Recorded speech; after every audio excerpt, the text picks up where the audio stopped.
लग्नानंतर होईलच प्रेम मालिकेच्या येणाऱ्या भागामध्ये आपण पाहत आहोत नंदिनी आणि मानिनी या दोघी किचनमध्ये असतात.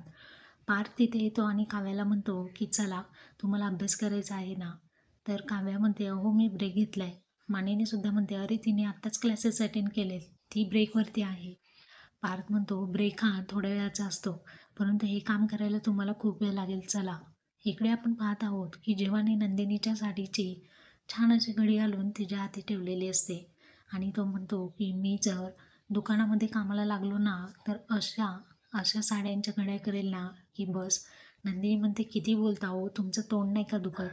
असं म्हटल्याबरोबर जेव्हा म्हणतो हे देवा, या जीवाची बडबड कायमची बंद कर बाबा आता, असं तो म्हणालेला असतो. आणि हे ऐकून नंदिनी तिला खूप वाईट वाटतं आणि ती जीवाच्या तोंडावरती हात ठेवते. तिला अशा अवस्थेत पाहून जीवा तिच्याकडे पाहू लागतो.